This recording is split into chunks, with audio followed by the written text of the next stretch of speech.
মহানগৰীৰ মালিগাঁৱৰ কালিপুৰত এক শোকাবহ ঘটনা সংঘটিত হৈছে।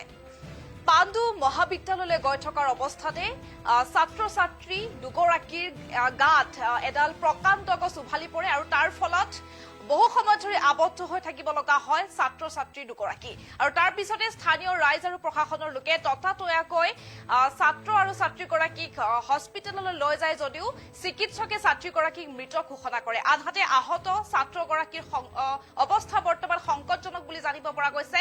আৰু নিহত ছাত্ৰীগৰাকীৰ নাম হৈছে পৰিস্মিতা হাজৰিকা আৰু আহত ছাত্ৰগৰাকীৰ নাম হৈছে জ্যোতিৰ্ময় মহন। আমি এই মুহূৰ্তত সবিশেষ তথ্য লৈ অহাৰ চেষ্টা কৰিছো। আমি এই মুহূৰ্তত জনাই গৈছো যে মহানগৰীৰ মালিগাঁৱৰ কালিপুৰত এক শোকাবহ ঘটনা সংঘটিত হৈছে। মহানগৰীৰ কালিপুৰত গছ পৰি কলেজীয়া ছাত্ৰীৰ মৃত্যু হোৱাৰ খবৰ আহিছে। স্কুটিৰে গৈ থকা পাণ্ডু মহাবিদ্যালয়ৰ দুই ছাত্ৰ ছাত্ৰীৰ ওপৰত বাগৰি পৰিছে এজোপা প্ৰকাণ্ড গছ। পৰীক্ষা দিবলৈ গৈ থকাৰ সময়তে এই অঘটনৰ সন্মুখীন হয় দুই ছাত্ৰ ছাত্ৰী। গছৰ তলত বহু সময় ধৰি আবদ্ধ হৈ আছিল দুই ছাত্ৰ ছাত্ৰী।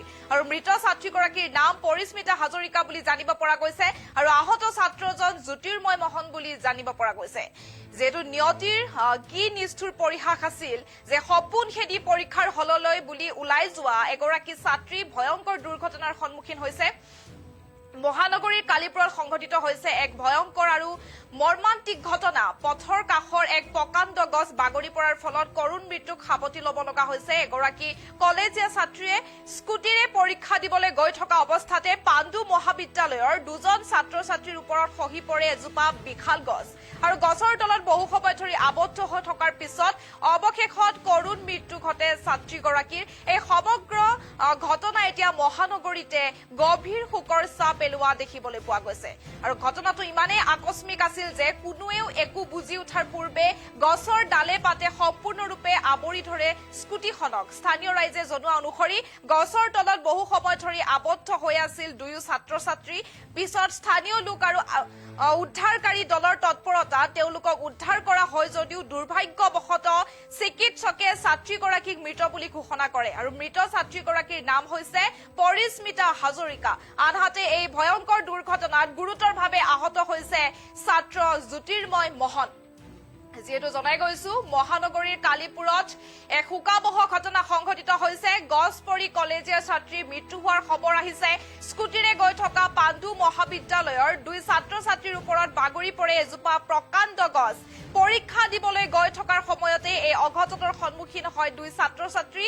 গছৰ তলত বহু সময় ধৰি আবদ্ধ হৈ আছিল দুই ছাত্ৰ ছাত্ৰী। আৰু মৃত ছাত্ৰীগৰাকীৰ নাম হৈছে পৰিস্মিতা হাজৰিকা।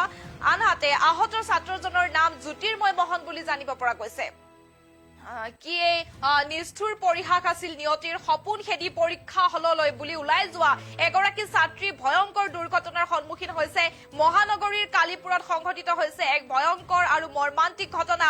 পথৰ কাষৰ এজোপা প্ৰকাণ্ড গছ বাগৰি পৰাৰ ফলত কৰুণ মৃত্যুক সাৱটি ল'ব লগা হৈছে এগৰাকী কলেজীয়া ছাত্ৰীয়ে। আৰু স্কুটিৰে পৰীক্ষা দিবলৈ গৈ থকাৰ অৱস্থাতে পাণ্ডু মহাবিদ্যালয়ৰ দুজন ছাত্ৰ ছাত্ৰীৰ ওপৰত খহি পৰিল এজোপা বিশাল গছ। আৰু গছৰ তলত তেওঁলোকে বহু সময় আবদ্ধ হৈ থকাৰ পিছত অৱশেষত কৰুণ মৃত্যু ঘটে ছাত্ৰীগৰাকীৰ। এই সমগ্ৰ ঘটনাই এতিয়া মহানগৰীতে এক গভীৰ শোকৰ ছাপ পেলাইছে।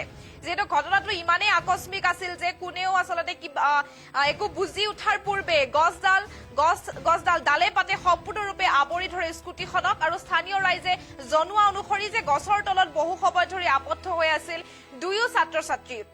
আৰু তাৰ পিছতে স্থানীয় লোক আৰু উদ্ধাৰকাৰী দলৰ তৎপৰতা তেওঁলোকক উদ্ধাৰ কৰা হয় যদিও দুৰ্ভাগ্যবশতঃ চিকিৎসকে ছাত্ৰীগৰাকীক মৃত বুলি ঘোষণা কৰে। আৰু মৃত ছাত্ৰীগৰাকীৰ নাম পৰিস্মিতা হাজৰিকা বুলি জানিব পৰা গৈছে। আনহাতে এই ভয়ংকৰ দুৰ্ঘটনাত গুৰুতৰভাৱে আহত হৈছে ছাত্ৰ জ্যোতিৰ্ময় মহন।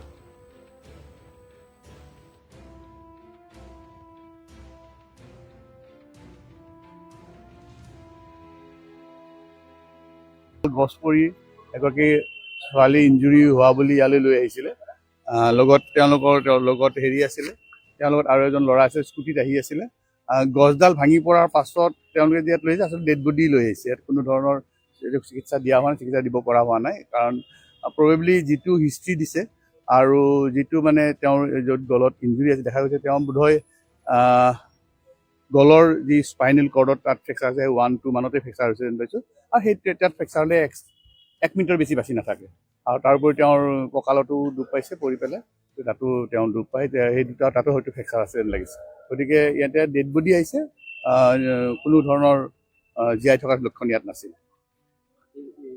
ডেড বডিটো এতিয়া মৰ্গত আছে আৰু পুলিচ আহিছে পুলিচক হেণ্ডঅভাৰ কৰা হ'ব আৰু পুলিচে হয়তো পষ্টমৰ্টেম কৰিবলৈ লৈ যাব দেখা গৈছে ডিঙিত পৰিছে হয় ডিঙিত দেখা গৈছে পিছত গলৰ স্পাইনেল কৰ্ডত ফ্ৰেকচাৰ আছে আৰু স্পাইনেল কৰ্ড 1ৰ ওচৰত ফ্ৰেকচাৰ আছে সেইকাৰণে তেওঁ লগে লগে ডেথ হৈছে তেওঁ পৰীক্ষা দিবলৈ আহিছিল লগত তেওঁৰ লগত এগৰাকী বন্ধু আছিল তেওঁ গাড়ীখন চলাই আছিলে স্কুটিখন তেওঁৰ ইঞ্জুৰি হৈছে তেওঁ কিন্তু কম পৰিমাণে ইঞ্জুৰি হৈছে মানে ৰাতিপুৱা গাছটো বহুত দিনৰ পৰা এইটো শুকাই আছিল পৰুকে আছে আমি 2-3 দিনৰ মানে হেৰি হৈছে চবে আলোচনা কৰিছো এই গাছটো পৰিব নেকি তাৰপিছতে হঠাৎ আজি কি হ'ল এই গাছটো পৰাৰ পিছতে মানে বহুত জোৰে শব্দ হৈছে এটা শব্দ হওঁতে মই এক্সিডেণ্ট হোৱা বুলি ভাবি কিনি দৌৰ মাৰি কিনি দৰ্জাটো খুলিলোঁ দৰ্জা খোলোতে দেখা পালোঁ গছটো পৰিল আৰু বহুত মানুহ ভৰ্তি হৈ গৈছে তাৰপিছতে কিছুমানে ক'লা ছোৱালী এটা ফাঁচি আছে তলত গছৰ তলত ওলাব পৰা নাই তেতিয়া কৈছে কি গছৰ তলৰ মানে ছোৱালীটো ওলাব লাগে ল'ৰা এটা ফাঁচিছে ল'ৰাটো লগে লগে ওলাই দিছে তাৰপিছত ছোৱালীটোতো ওলাব পৰা নাছিল ছোৱালীটো ওলাব পৰা নাই তাৰপিছত ছোৱালীক চবে মিলি কিনি গাছ চাছ চব এইফালে আপোনাৰ ৰেলৱেৰে কাম কৰি আছে মেলাৰ কাৰণে চব মানে কৰ্মচাৰীকেইটা আহিছে GMCও মানুহ আহিছে আহি কিনি লগালগ গছ চছ গুচাই কিনি ছোৱালীটো মেডিকেলত লৈ গৈছে আহত হ'ব কিয় স্কুটিটো পুৰা চেপা খাইছে পিছফালে ছোৱালী বহি আছিল তো বোলে কিছুমানে কৈছে কঁকালত দুখ পাইছে সংকটজনক একো হোৱা নাই মৃত্যু হোৱা নাই বা চিঞৰি আছিল ছোৱালীটো চিঞৰি আছে চিঞৰি থাকোঁতে আৰু গুচি গ'ল কিছু সময় আগতে এডাল গছ পৰি